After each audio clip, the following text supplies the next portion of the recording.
My parents wish I had died instead of my sister. When I was 6, our house caught fire in the middle of the night. My sister Bridget was 13. She got out of the house, then went back in for me. She found me in my room, got me to the window, pushed me out to the firefighters. The ceiling collapsed before she could follow. They said she died from smoke inhalation. My parents never believed it was quick. At the funeral, I heard my mom tell someone that Bridget was everything. Captain of the soccer team, honor student, beautiful. My mom said Bridget had her whole life ahead of her. She didn't say anything about me. My dad started drinking after that. Not a lot, just enough that I could smell it on him most nights. They kept Bridget's room exactly the same for 8 years. I wasn't allowed in. Once when I was 7, I opened the door to look and my mom screamed at me. She said I had already taken enough from Bridget. I wasn't allowed to take her space too. I asked what I took. My mom said I took her life. She said it like it was obvious, like I should have already known. When I was 9, my dad's brother came to visit. Uncle Carl asked if they'd thought about therapy for me. My mom said I seemed fine. My dad said Bridget was the one who went through something. She was the one who suffered. Uncle Carl said I watched my sister die for me. My mom said at least I watched. At least I got to see her one more time. She said she would give anything to trade places with me. That night, I asked what she meant. My mom said if she could go back, she'd want to be the one trapped in that house instead of me. That at least then Bridget would still be here. My dad agreed. He said the world needed more people like Bridget. I asked if they wished I died. My mom said she didn't wish I died. She just wished Bridget hadn't saved me. That if Bridget had just saved herself, everything would be better. I said I was sorry. My dad said sorry didn't bring her back. They compared me to Bridget constantly. Bridget got straight A's. Bridget never talked back. Bridget was athletic. I heard it daily. When I was 11, they had a memorial service for Bridget on what would have been her 18th birthday. They rented out a room, invited 50 people,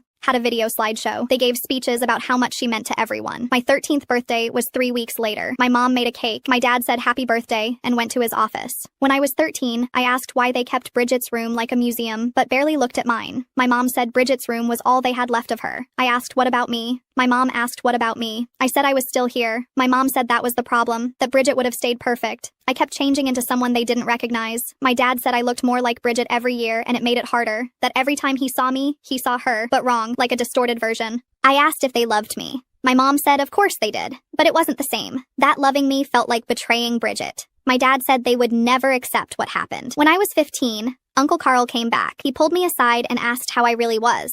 I said, fine. He said, I didn't look fine. Later, I heard him arguing with my dad. Uncle Carl said I was disappearing, that I didn't talk, didn't smile. My dad said I was quiet. Uncle Carl said I was traumatized. My dad said Bridget was traumatized. Bridget died. I just had to live with it. Uncle Carl said that's exactly the problem, that I was 6, that it wasn't my fault. My dad said he knew that. But then he said if Bridget had left me in that room, she'd be 22 now. She'd be graduating college. Instead, they got me. I got accepted to a college on the other side of the state. Full ride. When I told my parents, my mom asked why so far. I said I needed space. My dad asked from what? I told him from living in a house where I was reminded every day that I was the wrong kid to survive. My mom said I was being unfair. I asked if they even wanted me to stay. My dad didn't answer.